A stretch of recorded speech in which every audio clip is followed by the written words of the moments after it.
আজ টি-20 বিশ্বকাপ থেকে অবসর নিতে চলেছেন, অর্থাৎ আন্তর্জাতিক টি-20 থেকে বিদায় নিতে চলেছেন, অবসর গ্রহণ করছেন রোহিত শর্মা, বিরাট কোহলি এবং রবীন্দ্র জাদেজা।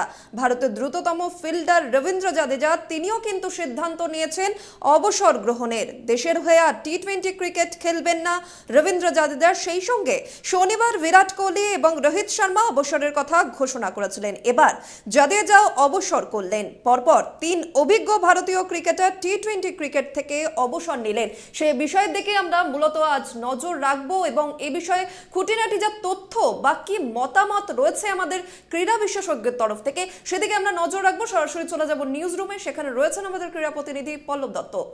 পল্লবদা, আন্তর্জাতিক টি-20 থেকে অবসর গ্রহণ করছেন শনিবারই আমরা যেমনটা দেখেছিলাম রোহিত শর্মা, বিরাট কোহলি, সেই সঙ্গে কিন্তু আরো একটি নাম উঠে আসলো রবীন্দ্র জাদেজা। তোমার কি মতামত?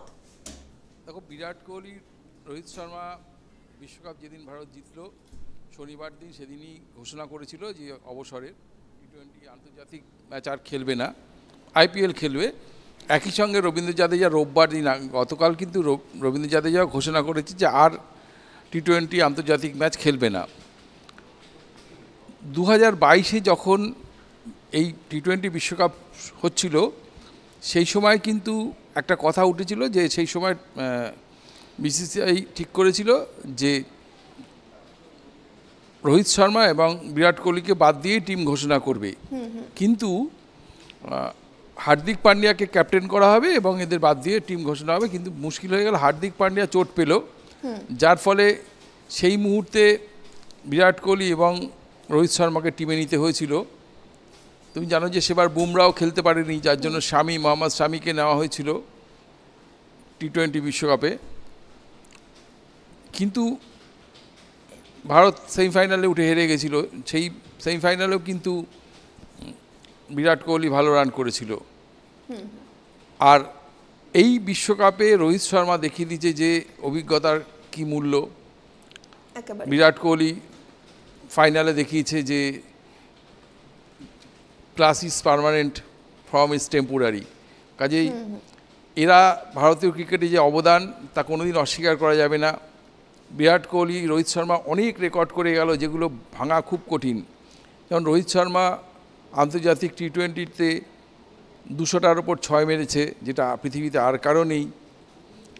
আর বিরাট কোহলি সবচেয়ে কম ম্যাচে 3000, 3500 এই রানটা করেছে টি-20-তে। এবং বিরাট কোহলি টি-20 আন্তর্জাতিক ম্যাচে বিরাট কোহলির রান সবচেয়ে বেশি, 4221-এর মতো রান, যেটা এখন পর্যন্ত টি-20 বিশ্বকাপ টি-20-তে কারো নেই। ঠিক আছে, হায়েস্ট রান ওর রয়েছে। কবে জানি না কবে এই রেকর্ডটা ভাঙবে। আর রবীন্দ্র জাদেজা কিন্তু 3টে ফরম্যাটেই, টি-20, টেস্ট এবং ওয়ানডেতে ও কিন্তু 3টে ফরম্যাটেই খুব ভালো পারফরমেন্স এবং সেরা অলরাউন্ডার হিসাবে 3টে ফরম্যাটেই রয়েছে। সেখানে তিনজনের এই অবসর ভারতীয় ক্রিকেটে একটা বিরাট ক্ষতি। তবে ক্ষতি বলা যাবে না, কারণ একটা সময় তো সবাইকে অবসর নিতে হয়। পরবর্তী প্রজন্ম তৈরি আছে অন্তত টি-20 ক্রিকেটের জন্য। আইপিএল 2008-এ শুরু হয়েছিল, তখন থেকে টি-20 ক্রিকেট ভারতবর্ষ অত্যন্ত জনপ্রিয় হয়েছে এবং ঝাঁকে ঝাঁকে খেলোয়াড় উঠে আসছে। সেদিক থেকে এদের অবসর নতুন প্রজন্মের কাছে একটা সুযোগ এসে দাঁড়াচ্ছে। দেখো বিরাট কোহলি, রোহিত শর্মা দুজন ব্যাটসম্যান যদি চলে যায়, তাহলে অনেক মিডল অর্ডারে এবং ওপেনার ব্যাটসম্যানদের একটা দরজা খুলে যাচ্ছে, যারা পরবর্তীকালে ভারতীয় দলের খেলবে। আর রোহিত শর্মা, বিরাট কোহলি টেস্ট এবং ওয়ানডেতে এখন আপাতত খেলবে, কিন্তু খুব বেশি দিন খেলবে বলে মনে হয় না। হয়তো বিশ্বকাপ যদি পরের বছর বিশ্বকাপে খেলে, ওয়ানডে বিশ্বকাপে, সেই বিশ্বকাপ যদি জেতে, তাহলে ওরা হয়তো সেখান থেকে অবসর নিয়ে নেবে। একই কথা রবীন্দ্র জাদেজার ক্ষেত্রেও খাটে। কিন্তু রবীন্দ্র জাদেজা এমন একজন ইউটিলিটি প্লেয়ার যে দুর্দান্ত ফিল্ডিং করে। একেবারে এখান থেকেই তোমায় প্রশ্ন করব পল্লবদা, 2009 সালে প্রথম অভিষেক হয়েছিল রবীন্দ্র জাদেজা। তারপর এত ভালো, বলা চলে ভারতের দ্রুততম ফিল্ডার তিনি, তারপর এত কম সময়ের মধ্যে অবসরের সিদ্ধান্ত কেন? আসলে কম সময়ের মধ্যে না, এই কোনো একটা সাফল্য না মানুষকে অনেক কিছু বদলে দেয়। হ্যাঁ, হয়তো রবীন্দ্র জাদেজা এই সাফল্যটা ভেবেছে যে এরপরে আবার কবে এই সাফল্য পাবো, এরা মানে অ্যাজ এ সিনিয়র প্লেয়ার যদি আমি অবসর নিয়ে নিই, সেটা হয়তো ও নিয়েছে। কিন্তু ও তো টি20 যেমন মহেন্দ্র সিং ধোনি অবসর নেওয়ার পরেও আইপিএল খেলছে, আশা করা যায় পরের বছরও খেলবে, এবং জাদেজা সেই একই রকমভাবে আইপিএলে অংশগ্রহণ করবে, টেস্ট খেলবে, ওয়ান ডে খেলবে। কাজেই অবসর শুধু টি20 আন্তর্জাতিক ম্যাচ থেকে নিল ওরা তিনজনেই, আর অন্য জায়গা থেকে তো অবসর নেয়নি। কাজেই খেলোয়াড় হিসেবে ওরা থাকছে, শুধু এই ফরম্যাটে হয়তো আর খেলবে না। কারণ দেখো, এটা এমন একটা ফরম্যাট যেখানে 100% ফিট থাকতে হয়।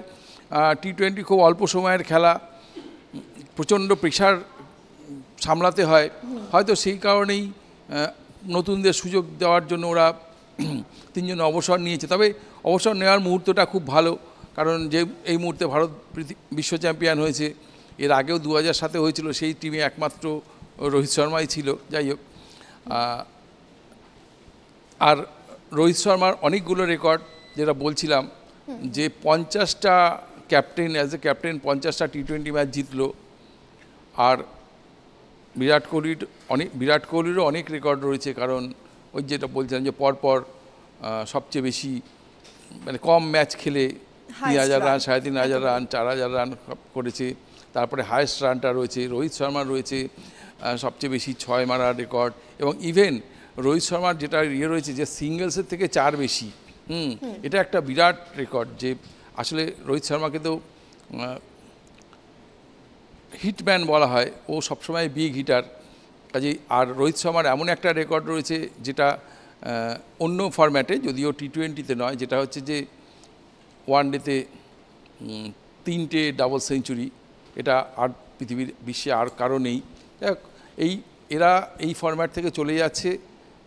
কাজেই আগামী দিনে অনেকটা হলেও মানে কিছুটা হলেও ভারতীয় টি20 দলটা একটু কমজোরি হয়ে পড়বে। তবে কমজোরি হয়ে বলা যায় না, কারণ পরবর্তী প্রজন্ম তৈরি আছে। তবে কারো অভাব তো কাউকে দিয়ে পূরণ হয় না, কেউ না কেউ একজন চলে আসবে।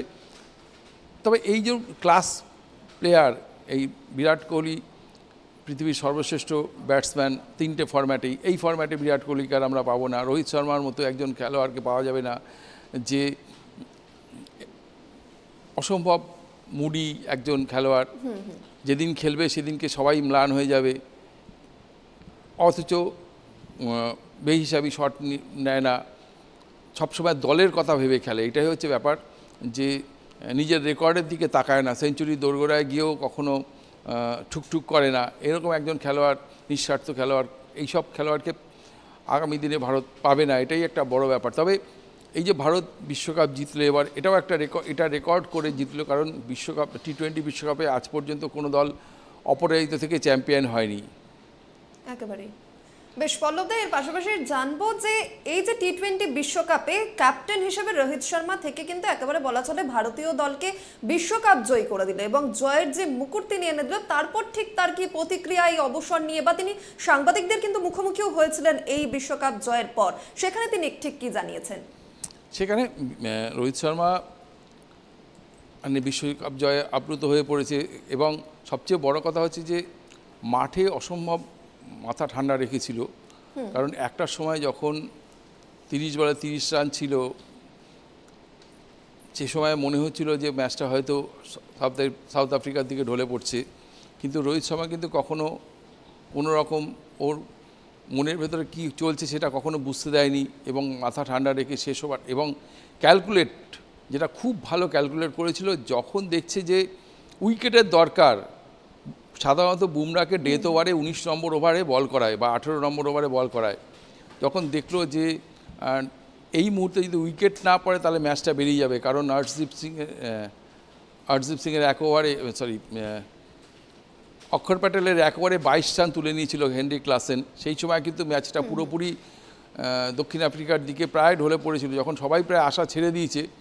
সেই সময় কমেন্টেটররা বলছিলেন যে এই সময় উইকেট দরকার, উইকেট না পড়লে কিন্তু ভারত ম্যাচ জিততে পারে না। সেই সময় বুমরাকে নিয়ে আসলো, বুমরার অসাধারণ ডেলিভারিতে হেনরি ক্লাসেন আউট হলো। ওইখান থেকে ম্যাচটা কিন্তু টার্ন করেছে, না হলে কিন্তু এই প্রেশারটা ভারত মানে ওরা মোটামুটি সামলে নিয়েছিল, ম্যাচটা বার করে নিতে পারতো। এই যে বুমরাকে ঠিক সময় কাজে লাগানো, শেষ ওভারটা রোহিত শর্মার জন্য রেখে দেওয়া, কারণ শেষ ওভারটা হার্দিক পান্ডিয়ার জন্য শেষ ওভার বল করার জন্য রেখে দেওয়া, এই যে হিসাবটা রোহিত শর্মা কিন্তু অনেক মাথা ঠান্ডা রেখে ক্যালকুলেট করে দুর্দান্ত ক্যাপ্টেনশিপ করেছে, যার ফলে ভারতীয় দল 8 টিম হিসাবে জিতেছে। দেখো সূর্যকুমার যাদব ব্যাটে সাফল্য পায়নি, কিন্তু অসাধারণ একটা ক্যাচ নিয়ে ম্যাচটাকে ঘুরিয়ে দিয়েছে।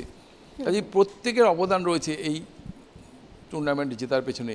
ভারতীয় বোলিং ব্যাটসম্যানরা, শিবম দুবে দেখো সেমিফাইনালে শিবম দুবে 0 রান করেছিল, কিন্তু সেদিনকে কিন্তু ফাইনালে কিন্তু শিবম দুবে মোটামুটি কাজ করে দিয়েছে, তার অবদান রেখেছে।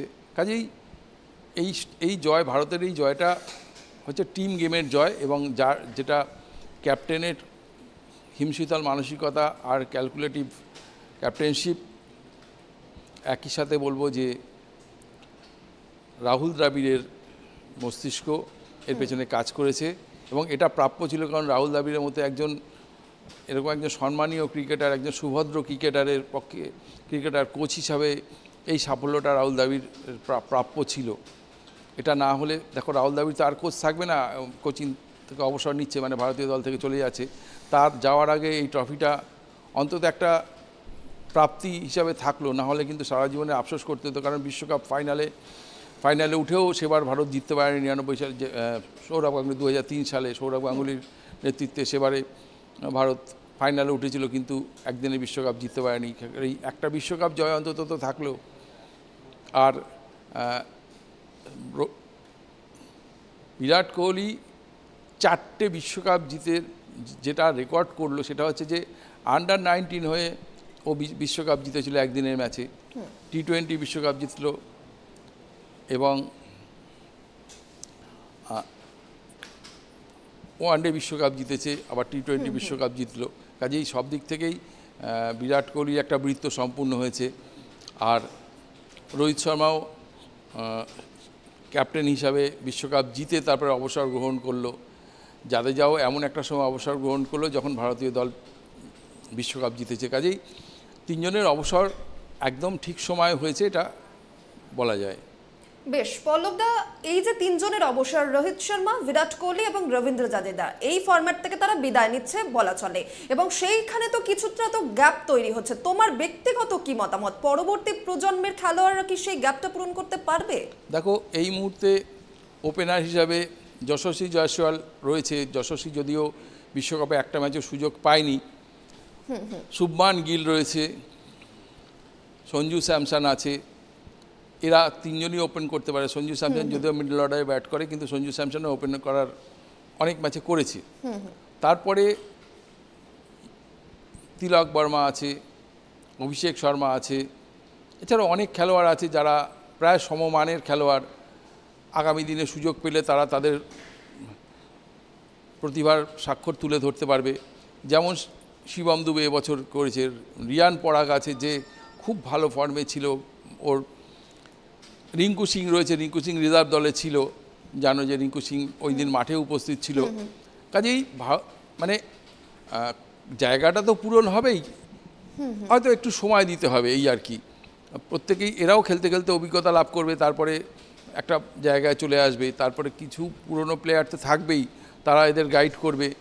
কাজেই টিমটা, আর বোলিং সাইডেও একই কথা বলা যায়। বোলারদের মধ্যে শুধুমাত্র রবীন্দ্র জাদেজা অবসর নিল, কিন্তু স্পিনিং বিভাগে আমাদের এবার জানো রবি বিষ্ণই বলে একজন খেলোয়াড় আছে, তারপরে শাহবাজ খান আছে বেঙ্গলের প্লেয়ার, এরকম বেশ কয়েকজন স্পিনার, সমমানের স্পিনার রয়েছে। লেফট হ্যান্ড স্পিনার শাহবাজ আছে। কাজেই এদের পরবর্তী খেলোয়াড়রা মোটামুটি তৈরি আছে, পরবর্তী প্রজন্ম। কাজে আশা করা যায় যে দেখো কারো দিয়ে কারো ক্ষতিপূরণ তো ওইভাবে হয় না, কেউ কারোর জায়গা নিতে পারে না, কিন্তু আস্তে আস্তে জায়গাটা পরবর্তী খেলোয়াড়রা চলে আসবে, এটা আশা করা যায়। একেবারেই। বেশ পল্লবদা, তুমি আমাদের সঙ্গে থাকো, পরবর্তী ম্যাচ নিয়ে আবারও তোমার কাছে আসবো আলোচনা করতে। এবং আমরা যে খেলার দিকে নজর রেখেছিলাম, অর্থাৎ বলা চলে যে শুধুমাত্র ম্যাচ নয়, আমরা দেখেছি T20 বিশ্বকাপ জয়ের পর, অর্থাৎ ভারতকে জয়ের পর কিন্তু তারা অবসর নিলেন, অর্থাৎ রোহিত শর্মা, বিরাট কোহলি এবং তার পাশাপাশি রবিবার কিন্তু তাদের তালিকায় নাম লেখালেন রবীন্দ্র জাদেজা। অর্থাৎ তারা তিনজনেই কিন্তু আপাতত জানা যাচ্ছে টি20 আন্তর্জাতিক ফরম্যাট থেকে অবসর গ্রহণ করছেন। এবং আমরা পরবর্তী ম্যাচের দিকে এবার নজর রাখবো।